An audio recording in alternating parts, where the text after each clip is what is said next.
Welcome students, कैसे हैं आप सभी लोग। आपका अपने चैनल क्विक स्मार्ट टिप्स में बहुत बहुत स्वागत है। और जैसा कि हमारी क्लासेस बीच में रुक गई थी क्योंकि हमारा एग्ज़ाम था, यूपीएसआई का एग्ज़ाम ख़त्म हो गया है, बहुत अच्छा एग्ज़ाम हुआ है। तो अब हमारी क्लास जो है वो कंटिन्यू रहेंगी। पूरी सीटेट की क्लास जहां हमने छोड़ी थी टॉपिक नंबर 11 पर, जिसमें हमने टॉपिक पढ़ा था एसिड, बेस और सॉल्ट, फिजिकल और केमिकल चेंज, और साथ में हमने मेटल और नॉन मेटल, धातु और अधातु को पढ़ा था। आज की क्लास में हम उन्हीं के प्रीवियस ईयर देखेंगे, क्योंकि तीनों टॉपिक एक साथ देखे हैं तो प्रीवियस ईयर देखना बहुत ज़रूरी है कि किस तरह के क्वेश्चन हमको इन टॉपिक से देखने को मिले हैं। और जो सीटेट 2020 हुआ था ना, वहाँ पर भी यहाँ से 3 से 4 क्वेश्चन बने हैं। तो आपके लिए बहुत ज़्यादा इंपॉर्टेंट होने वाली है क्लास। प्रीवियस ईयर देख के और जो आपकी इससे पहली वाली क्लास है, ये दोनों क्लासेस देखकर आपका यहाँ से जो क्वेश्चन आना है वो 100% आपका सही होने वाला है। चाहे वो एसिड, बेस या सॉल्ट से आए, चाहे वो आपका फिजिकल या केमिकल चेंज से आए, चाहे वो आपका मेटल या नॉन मेटल से आए। और हम बहुत जल्दी अब अपनी क्लासेस कंप्लीट करेंगे। विद इन 23 से 24 क्लासेस में हमारा पूरा सिलेबस जो है वो कंप्लीट हो जाएगा, जिसमें आज हमारी क्लास 12 है और 20, 22 या 23, 24 मैक्स रहने वाली हैं। इतनी क्लासेस में हमारा सिलेबस कंप्लीट हो जाएगा। तो चलिए शुरू करते हैं और देखते हैं प्रीवियस ईयर क्वेश्चन किस किस तरह के क्वेश्चन आपके एग्जाम में आए हैं। देखिए, ये सबसे पहला क्वेश्चन जो है ये अभी हाल फिलहाल में जो सीटेट 2020 हुआ था उसी में पूछा गया था कि विच of the following statement is true. नीचे दिया गया कौन सा कथन सही है ये हमको बताना है। ऑल मेटल्स आर सॉलिड हमने पढ़ा था कि जो धातु होते हैं वो सॉलिड होते हैं, लेकिन एक्सेप्शन में हमने मरकरी पढ़ा था जो लिक्विड होती है रूम टेम्परेचर पर। तो ये तो गलत है और क्वेश्चन में पूछ रहा था कि कौन सा सही है। और आपको बहुत अच्छे से ध्यान रखना है कि वो ऑप्शन में पूछ क्या रहा है, वो सही पूछ रहा है, गलत पूछ रहा है, क्योंकि बच्चे छोटी छोटी गलतियां जो हैं वो एग्जाम में कर देते हैं। उसके बाद इन्होंने बोला ऑल मेटल्स आर हार्ड, सभी धातुएं कठोर होती हैं। और हमने पढ़ा है जो मरकरी है वो फिर लिक्विड स्टेट में है तो वो हार्ड नहीं होगी। All non metal are gas, और हमने ये भी पढ़ा है जो ब्रोमीन होता है वो लिक्विड स्टेट में होता है जो कि नॉन मेटल है। तो हम ये नहीं कह सकते कि जो सारी अधातुएं हैं वो गैस होती हैं, या तो वो लिक्विड में होती हैं या वो गैस में होती हैं। फिर जो चौथा ऑप्शन है all non metal are non ductile, ये यहाँ पर सही हो जाएगा। जो सभी अधातुएं होती हैं वो अतन्य होती हैं, मतलब उनको खींचा नहीं जा सकता। जैसे जो मेटल होती है, जो धातु होती है, जो गोल्ड होता है ना, उसको बहुत पतला खींचा जा सकता है। तभी आपने देखा होगा कितने छोटे छोटे ग्राम में जो है ना इतने इतने ऑर्नामेंट जो हैं वो बन जाते हैं। क्यों? क्योंकि आप गोल्ड को जो है ना बहुत पतले तारों में खींच सकते हैं और वही आपकी डक्टिलिटी होती है, तन्यता होती है। और ऐसा हमें नॉन मेटल में देखने को नहीं मिलता।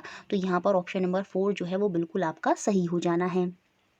नेक्स्ट क्वेश्चन जो आपका सीटेट 2020 में ही पूछा गया, ये क्वेश्चन क्या था आपका? डिस्प्लेसमेंट रिएक्शन से क्वेश्चन था। पीछे हमने अच्छे से समझ लिया है कि डिस्प्लेसमेंट रिएक्शन क्या होती है। एक मेटल एक्स है, displace metal Y from its salt solution. एक सॉल्यूशन है जिसमें वाई जो है आपका मेटल पड़ा हुआ है, और ये जो एक्स है ना उसको डिस्प्लेस कर देता है, मतलब ये उसको निकाल देता है और खुद वहाँ चला जाता है। फिर उसके बाद कहता है but it is not able to displace metal Z from its salt solution. एक और सॉल्यूशन है जिसमें जेड है, ये एक्स वाई को तो निकाल देता है लेकिन ये एक्स जो है जेड को नहीं निकाल पाता। तो बताइए यहाँ पर कौन सबसे ज़्यादा रिएक्टिव है, कौन सबसे ज़्यादा अभिक्रियाशील है। और हमने पढ़ा था रिएक्टिविटी सीरीज में जो सबसे ऊपर ऊपर थे वो रिएक्टिव थे, और जो रिएक्टिव होंगे वो आसानी से क्या करेंगे, सॉल्यूशन में से अगर उनसे कम रिएक्टिव है तो उसको वो निकाल देंगे। क्योंकि एक्स मेटल जो है यहाँ पर ज़्यादा रिएक्टिव है वाई से, तभी तो क्या कर रहा है वो वाई का जो सॉल्यूशन है उसमें से वाई को निकाल पा रहा है। क्यों? क्योंकि वाई कम रिएक्टिव है, एक्स जो है वो ज़्यादा रिएक्टिव है। लेकिन ये जो एक्स है ना ये जेड को नहीं निकाल पा रहा। क्यों? क्योंकि यहाँ पर ये जो जेड होगा ना वो ज़्यादा रिएक्टिव है, इसी वजह से जो एक्स है वो नहीं निकाल पा रहा है जेड को उसके सॉल्यूशन में से। तो जो भी अकेला मेटल है उसको सॉल्यूशन में पड़ा अगर दूसरा मेटल उसमें से निकालना है तो वो जो अकेला मेटल है वो ज़्यादा रिएक्टिव होना चाहिए। तो वो यहाँ तो है लेकिन यहाँ पर नहीं है। अब क्वेश्चन में पूछा था कि सबसे ज़्यादा रिएक्टिव कौन है, इसका मतलब सबसे ज़्यादा रिएक्टिव तो आपका जेड होगा, तभी तो एक्स नहीं निकाल पा रहा उसको। तो सबसे ज़्यादा रिएक्टिव मेटल यहाँ पर कौन सा हो जाएगा, तो वो आपका जेड हो जाएगा। तो ऑप्शन 3 यहाँ पर बिल्कुल सही है।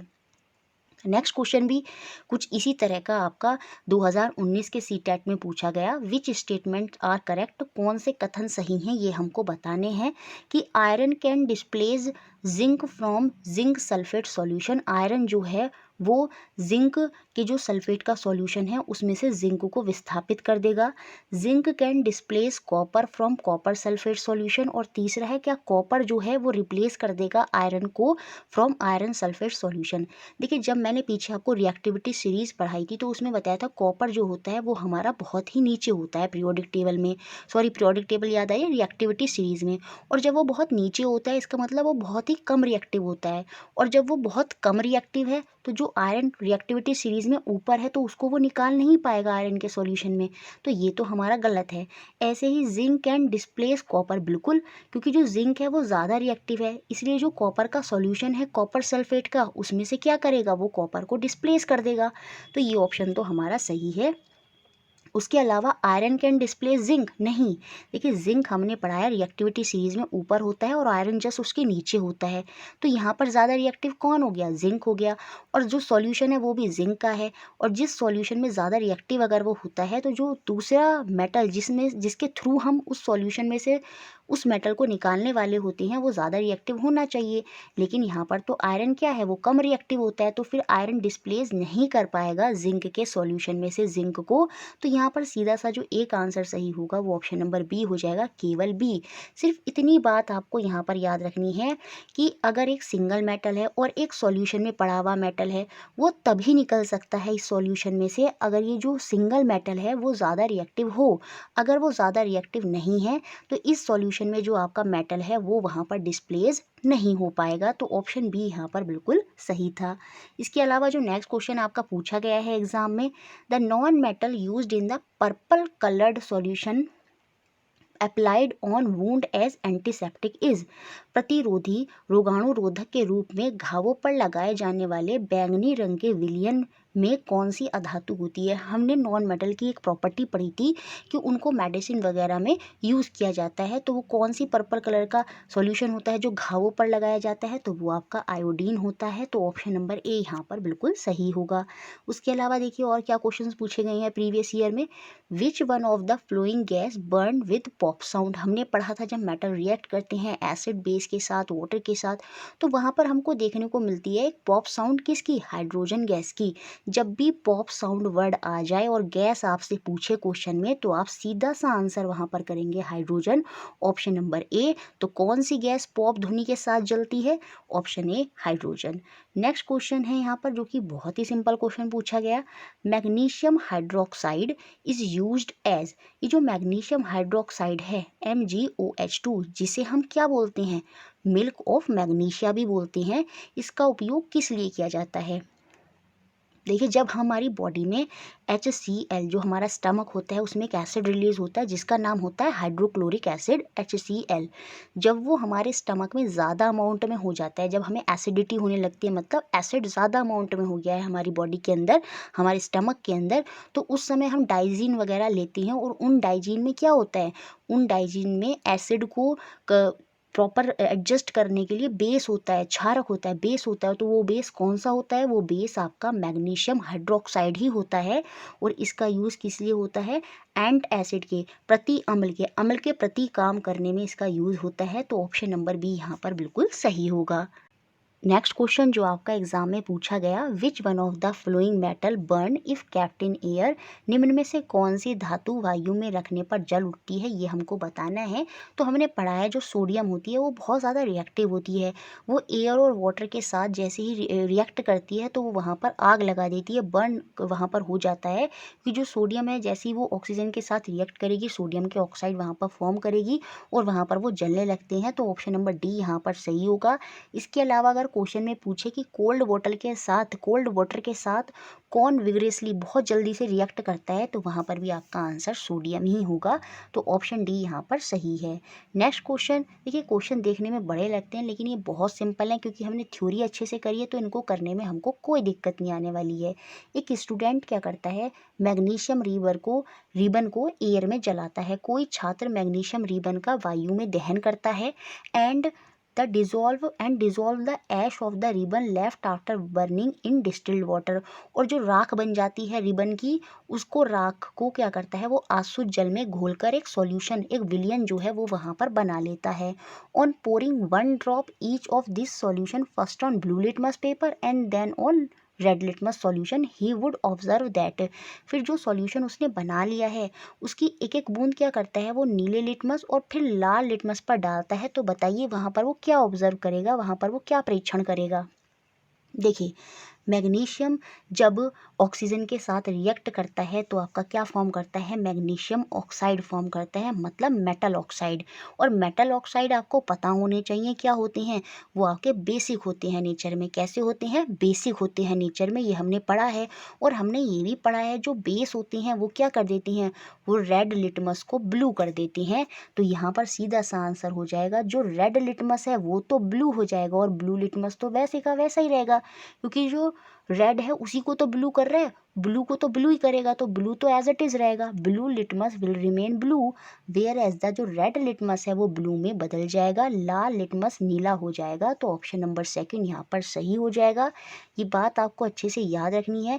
मेटल ऑक्साइड बेसिक होती हैं करेक्टरिस्टिक में और नॉन मेटल एसिडिक होते हैं। और जो एसिड होते हैं वो नीले को लाल करते हैं और जो बेसिक होते हैं वो लाल को नीला कर देते हैं। और क्योंकि यहाँ पर मैग्नीशियम ऑक्साइड बेसिक था, क्योंकि वो क्या था आपका मेटल ऑक्साइड था और मेटल ऑक्साइड बेसिक होती हैं और बेसिक क्या कर देते हैं आपके लाल को नीला कर देते हैं। तो ऑप्शन नंबर सेकंड यहाँ पर बिल्कुल सही है। नेक्स्ट क्वेश्चन जो आपका फिजिकल और केमिकल चेंज वाले चैप्टर से, भौतिक और रासायनिक परिवर्तन वाले चैप्टर से पूछा गया।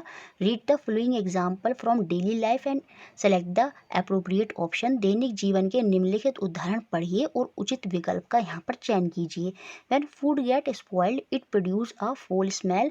जब भोजन खराब हो जाता है तो उसमें से दुर्गंध उत्पन्न होती है, बिल्कुल, क्योंकि वहाँ पर रिएक्शन होती है और जब भी रिएक्शन की बात होगी इसका मतलब वो केमिकल चेंज है। ठीक है, उसी की वजह से तो वहाँ पर क्या हो रही है, दुर्गंध आ रही है। A slice of apple acquire brown colour when kept out for some time. सेब का एक टुकड़ा जो है उसके जो कुछ क्षण के लिए अगर हम उसको बाहर रखते हैं तो वो भूरा हो जाता है। क्यों, क्योंकि सेब जो है वो ऑक्सीजन के साथ रिएक्ट कर लेता है। तो यहाँ पर भी केमिकल रिएक्शन हो रही है, तभी जो है उसका कलर क्या हो रहा है, वो ब्राउन हो रहा है। व्हेन एन आंट बाइट, जब आपको कोई चींटी काट लेती है तो calamine is use to ease the irritation of on skin. एक तो क्वेश्चन ये बन सकता है कि जब आंट आपको बाइट करती है, चींटी आपको काटती है, तो क्या यूज़ करते हैं, कैलामाइन यूज़ करते हैं। क्यों, कैलामाइन आपका क्षार होता है और एसिड को न्यूट्रलाइज करने के लिए हमको क्षार चाहिए, बेस चाहिए। तो कैलामाइन वहाँ पर हम यूज़ करें, इसका मतलब कोई ना कोई रिएक्शन हो रही है और वो भी आपका केमिकल चेंज ही है। तो यहाँ पर तीनों के तीनों क्या हैं, सारे के सारे रासायनिक परिवर्तन हैं। All are the chemical change. Option number 1 यहाँ पर बिल्कुल सही है। नेक्स्ट क्वेश्चन जो आपका एग्जाम में पूछा गया, सबसे ज़्यादा क्वेश्चन आपके डिस्प्लेसमेंट रिएक्शन से आते हैं और वो मैंने आपको अच्छे से समझा रखी है, तो इन क्वेश्चनों में कोई गड़बड़ी आपको नहीं करनी है। क्वेश्चन क्या पूछा गया, copper can not displace zinc from its salt solution, give the reason. तांबा जो है जस्ते को उसके नमक के घोल से अलग नहीं कर सकता, हमको कारण बताना है। 8th क्लास में हमको ये देखने को मिलता है। Copper is more reactive than zinc, copper जो है वो ज़्यादा रिएक्टिव है इसलिए वो जिंक को नहीं निकाल पा रहा। और हमने क्या पढ़ा है, जो सिंगल मेटल है अगर वो ज़्यादा रिएक्टिव होता है तो वो सॉल्यूशन में पड़ा हुआ जो मेटल है उसको निकाल देगा। तो यहाँ पर तो ये गलत बोल रहा है, तो ये स्टेटमेंट यहाँ पर सही नहीं है। और क्वेश्चन में पूछा गया है सेलेक्ट द करेक्ट रीज़न, हमें यहाँ पर करेक्ट रीज़न बताना है। तो पहला रीज़न तो पहला वाला तो गलत है, copper is less reactive than zinc. बिल्कुल, कॉपर जो है वो लेस रिएक्टिव है, तांबा जो है जस्ते से कम अभिक्रियाशील है, इसी वजह से वो जिंक को नहीं डिस्प्लेस कर पा रहा उसके सॉल्यूशन में से। तो ये बात तो बिल्कुल सही है। Zinc is one of the Nobel metal, नहीं, ये बात भी गलत है। जिंक अपीयर बिलो कॉपर इन रिएक्टिविटी सीरीज, ये बात भी गलत है, क्योंकि जो जिंक होता है वो कॉपर के नीचे नहीं होता रिएक्टिविटी में, कॉपर के ऊपर होता है, क्योंकि रिएक्टिविटी सीरीज घटते क्रम में होती है, सबसे ऊपर ज़्यादा रिएक्टिव और नीचे क्या होते हैं, कम रिएक्टिव होते हैं। तो प्लेटिनम सबसे नीचे होता है क्योंकि वो सबसे कम रिएक्टिव है। तो डी ऑप्शन भी गलत है। यहाँ पर जो एकमात्र ऑप्शन सही है वो ऑप्शन नंबर बी है। कॉपर इसलिए जिंक को नहीं निकाल पा रहा जिंक के सॉल्यूशन में से, या उसको इसलिए डिस्प्लेस नहीं कर पा रहा क्योंकि जो कॉपर है वो कम रिएक्टिव है। तो ऑप्शन बी या ऑप्शन नंबर 1 ओनली वी जो है वो यहाँ पर सही हो जाएगा। नेक्स्ट क्वेश्चन जो आपका एग्जाम में पूछा गया, ये क्वेश्चन पूछा गया है आपका फिर से आपका किससे, एसिड बेस और सॉल्ट से।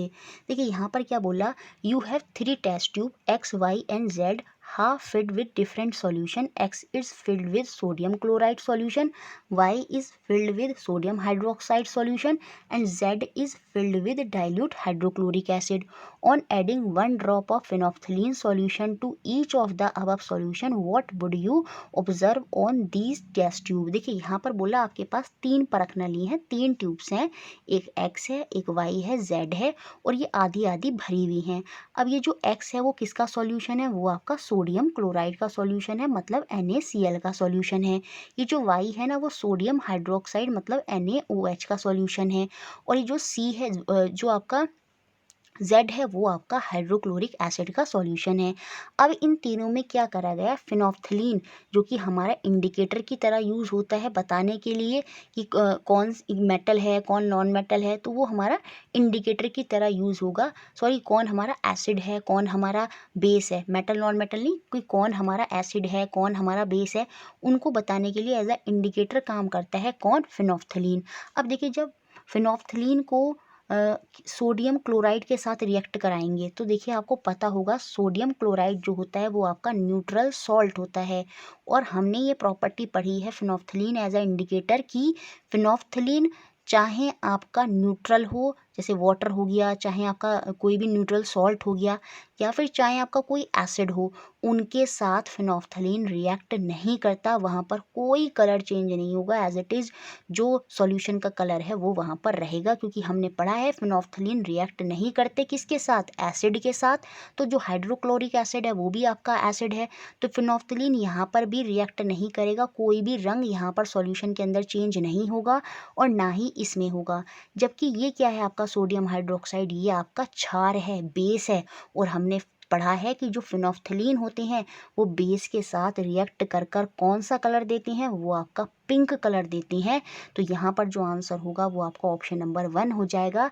एक्स बी हमारा कलरलेस रहेगा, रंगहीन रहेगा। क्यों? क्योंकि फिनोफ्थलीन जो है न्यूट्रल सॉल्ट के साथ न्यूट्रल सॉल्यूशन के साथ वहाँ पर रिएक्शन नहीं देते, तो कोई रंग में परिवर्तन नहीं होगा।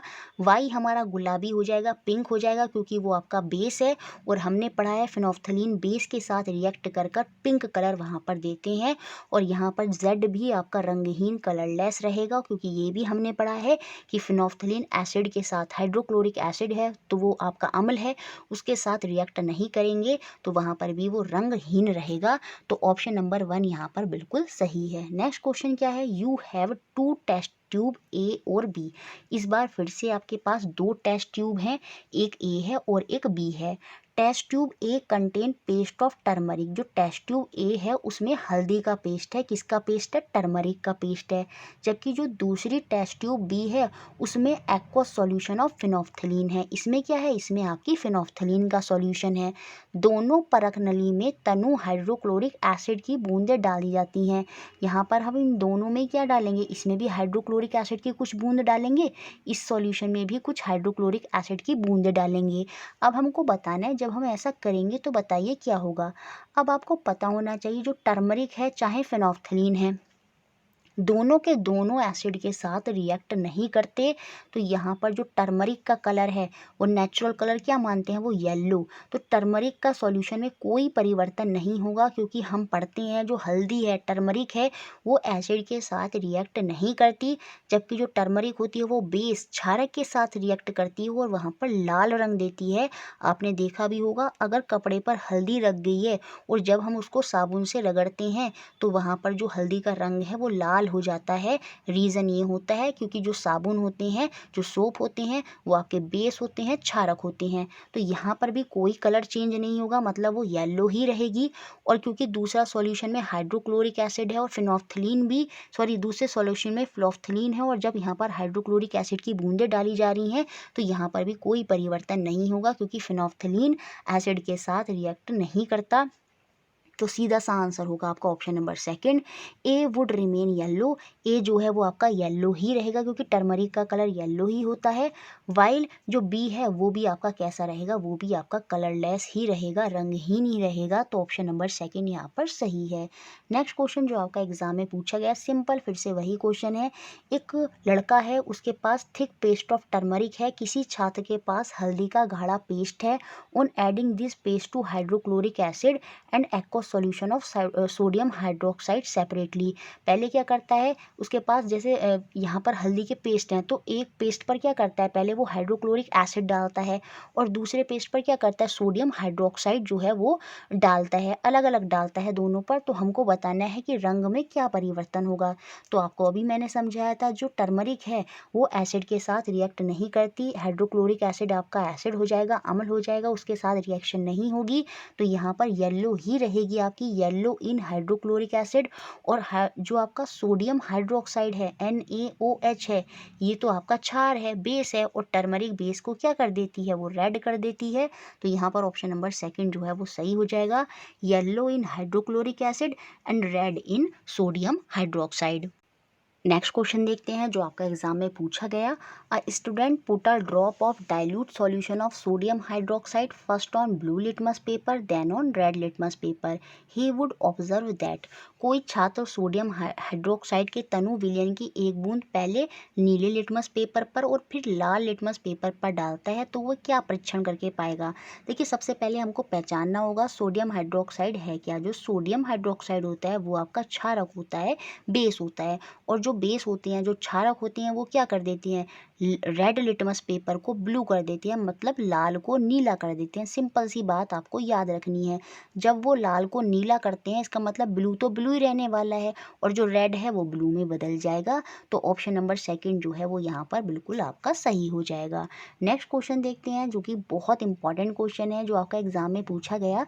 When a copper plate is expose to moist air for long it acquire a dull green coating. The green material is. जब कॉपर को, जो कॉपर है उसको बहुत लंबे समय तक आप अगर नम वायु में खुला रखते हैं तो उस पर एक हल्की हरी रंग की परत जम जाती है। तो ये जो हल्का हरा पदार्थ है वो क्या होता है, ये हमको यहाँ पर बताना है। तो वो मिक्सचर होता है आपका किसका, कॉपर कार्बोनेट और कॉपर हाइड्रोक्साइड का।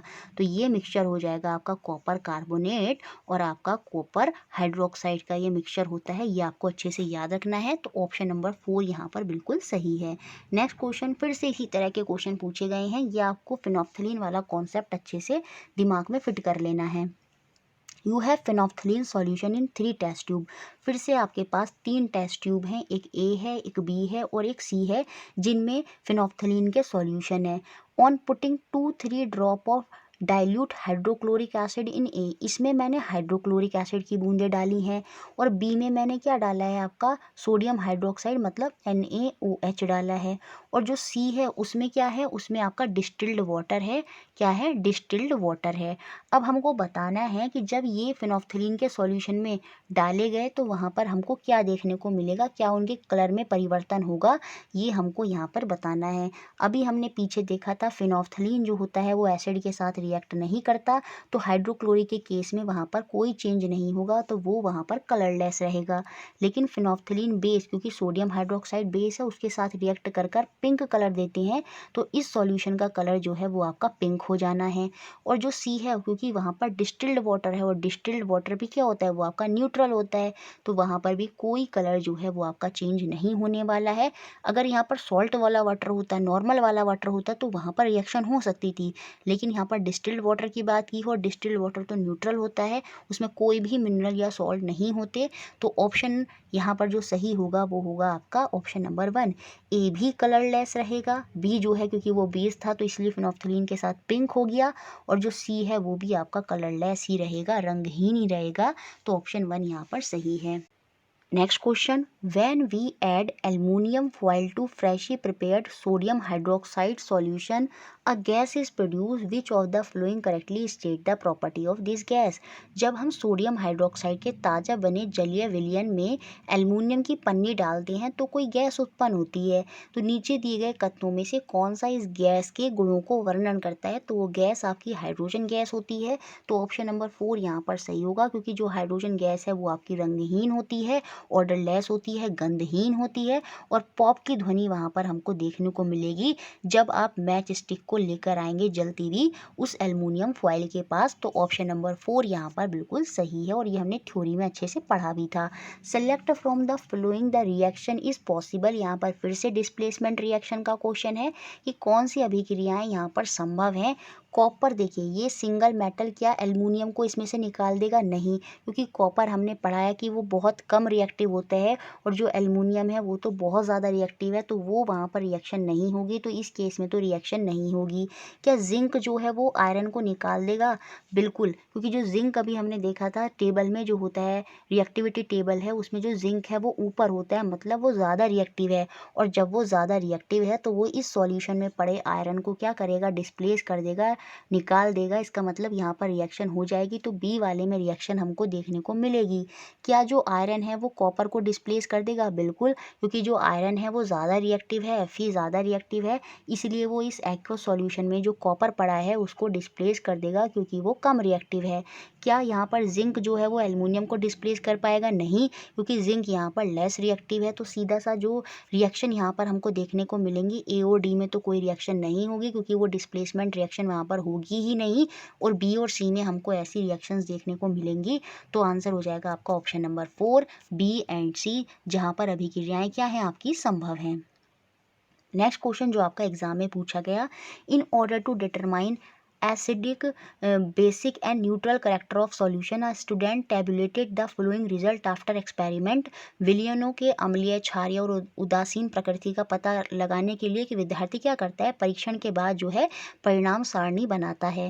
विच of the following observation has been tabulated correctly, तो कौन सी अवलोकन यहाँ पर सही समीकृत अवलोकन है ये हमको बतानी है। देखिए केस ए में क्या है, उसके पास उसने क्या लिया टेस्ट के लिए, सोडियम क्लोराइड लिया है, NaCl लिया है। और आपको पता है जो सोडियम क्लोराइड होती है वो न्यूट्रल सॉल्ट होता है, तो वो एसिडिक तो हो ही नहीं सकता। इसका मतलब इसने जो ये वाली टेबुलेशन करी है वो गलत करी है। और यहाँ पर हमको बताना है कौन सी टेबुलेशन उसने सही करी है। जो लाइम वाटर होता है, जो चूने का पानी होता है, वो यहाँ पर न्यूट्रल नहीं होगा, वो तो आपका बेस हो जाएगा। क्या हो जाएगा? वो आपका क्षारक हो जाएगा। तो ये भी यहाँ पर क्या है, ये भी इसने गलत टेबुलेशन किया है। विनेगर, विनेगर जो सिरका है वो आपका एसिड होता है, तो यहाँ पर इसने न्यूट्रल लिख दिया है, तो ये वाला भी इसने क्या करा है, गलत टेबुलेशन किया है। अगर मैं डी की बात करूँ, वॉशिंग सोडा की बात करूँ, क्योंकि वॉशिंग सोडा आपका क्या होता है, वो आपका बेस होता है, क्षारक होता है, तो यहाँ पर सही लिखा है ये बेस है। और जो बेस होते हैं वो लाल को नीला कर देते हैं, बिल्कुल जो रेड लिटमस है वो ब्लू हो जाएगा, और ब्लू में कोई चेंज नहीं होगा, वो तो ब्लू का ब्लू ही रहेगा। तो ऑप्शन नंबर डी जो है इसकी टेबुलेशन की वो सही, इसने सही उसको बताया है, तो ऑप्शन नंबर 4 यहाँ पर बिल्कुल सही हो जाएगा। नेक्स्ट क्वेश्चन जो आपका एग्जाम में पूछा गया, द फॉलोइंग ऑब्जर्वेशन जो अवलोकन है were made by student A, B, C and D when they rubbed solid baking soda. यहाँ पर क्या लिखा है, सॉलिड। अगर यहाँ पर लिक्विड होता तब कोई रिएक्शन होती, जब सॉलिड की बात कर दी है, सॉलिड बेकिंग सोडा है, खाने का सोडा जो है वो कैसा है, वो सॉलिड है, तो वहाँ पर लिटमस पेपर पर तो कोई रिएक्शन हमको देखने को मिलेगी ही नहीं।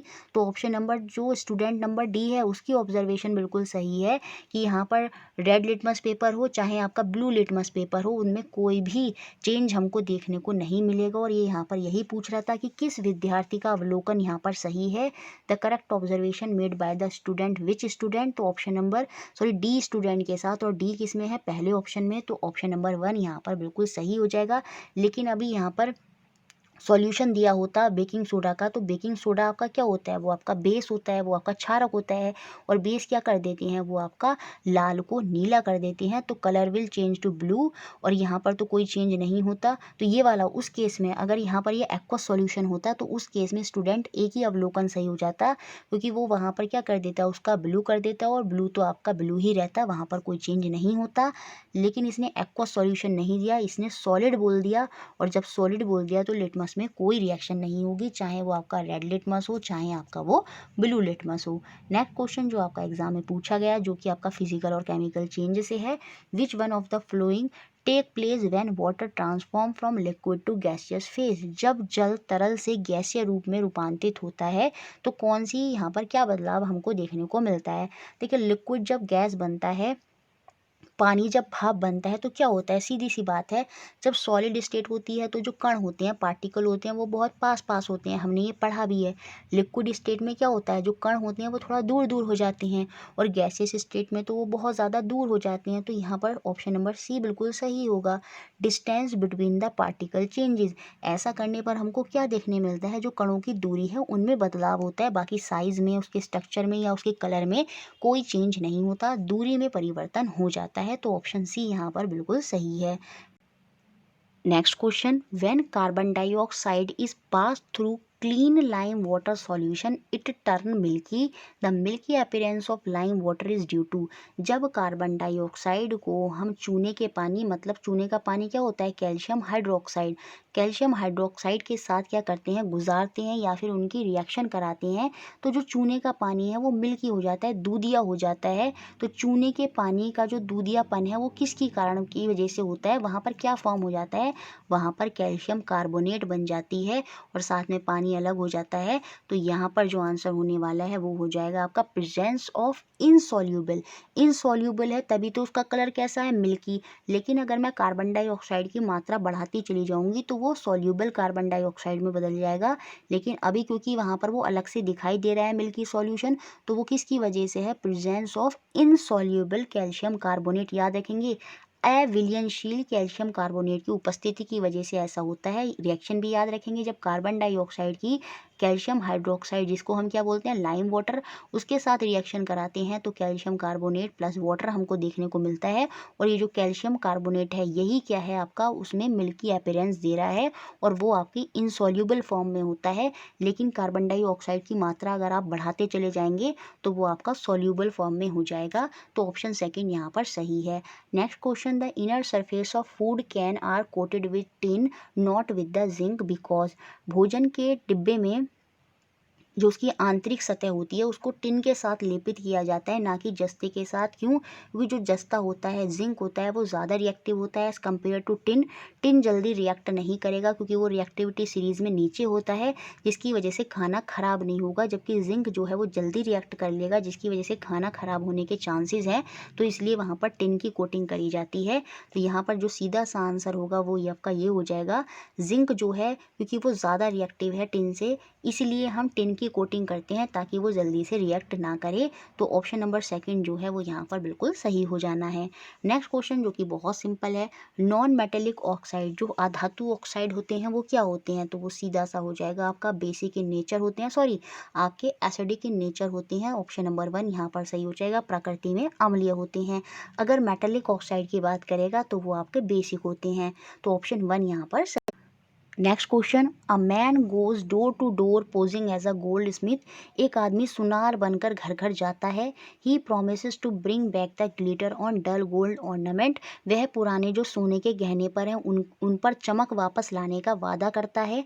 And unsuspecting women give a set of gold bangle to him which he dip in a particular solution. एक महिला उस अपनी सोने की चूड़ियाँ उसे दे देती है और वो क्या करता है, उसकी सोने की चूड़ियों को विशेष घोल में क्या कर देता है, डुबो देता है। द बैंगल स्पार्कल, बैंगल जो होती हैं वो चमक उठती हैं, but the weight has considerably reduce. जो वेट है वो क्या हो जाता है, वो कम हो जाता है। तो वो कौन सा सॉल्यूशन वहाँ पर लेकर घूम रहा था, धोखेबाज। असल में वो गोल्ड स्मिथ नहीं था, वो वहाँ पर धोखेबाज था। वो क्या कर रहा था, वहाँ पर एक ऐसी रिएक्शन करा रहा था जिसकी वजह से उस सोने के ऑर्नामेंट पर तो चमक आ रही थी, लेकिन उसकी सोने की थोड़ी सी परत जो है वो छुटकर आपकी उस सॉल्यूशन में जा रही थी। तो वो सॉल्यूशन है आपका mixture of concentrated hydrochloric acid और कॉन्सेंट्रेटेड नाइट्रिक एसिड HNO3। ये जो सॉल्यूशन होता है इसे ही हम एक्वारीजिया बोलते हैं। ये एक्वारीजिया सॉल्यूशन जो है वो बहुत ही ज़्यादा क्या होता है, ऐसा सॉल्यूशन होता है जिसमें गोल्ड भी क्या कर जाता है, रिएक्ट कर जाता है। मोस्टली गोल्ड जो है वो रिएक्ट नहीं करता, लेकिन एक्वारीजिया जो सॉल्यूशन है किसका, mixture of concentrated hydrochloric acid और कॉन्सेंट्रेटेड नाइट्रिक एसिड, उसके साथ रिएक्शन कर लेता है और वहाँ पर जो गोल्ड है वो थोड़ा सा छुट के क्या होगा, उस सॉल्यूशन में चला जाएगा। तो ऑप्शन नंबर थर्ड जो है वो यहाँ पर बिल्कुल सही। नेक्स्ट और आज का last question, select from the following a set of 3 metal which are found in free state. निम्नलिखित में से 3 धातुओं में ऐसे समूह को चुनिए जो मुक्त अवस्था में पाई जाती हैं। ये हमको बताना है, मतलब रिएक्टिविटी सीरीज में वो सबसे नीचे होंगे, वो कम रिएक्टिव होंगे, इसलिए ही तो वो फ्री स्टेट में होंगे। तो ऐसे आपके मेटल हो जाएंगे सिल्वर, गोल्ड, प्लेटिनम। ये रिएक्टिविटी सीरीज में नीचे होते हैं, ये किसी के साथ रिएक्शन नहीं करते, इसलिए ये फ्री स्टेट में पाए जाते हैं। ऑप्शन नंबर 4 यहाँ पर सही होगा। तो ये सारे हमने प्रीवियस ईयर क्वेश्चंस देखे जो आपके एग्जाम में पूछे गए। इसके बाद जो आपने थ्योरी पढ़ा और ये क्वेश्चन देखा, इसके बाद अगर कोई क्वेश्चन आता है तो हो नहीं सकता कि वो आपसे गलत हो जाए। तो ये पूरा टॉपिक हमने समझा, आगे हम और क्लासेस में अपने अगले टॉपिक देखेंगे। तब तक के लिए जुड़े रहें और अपना अच्छे से पढ़ते रहें।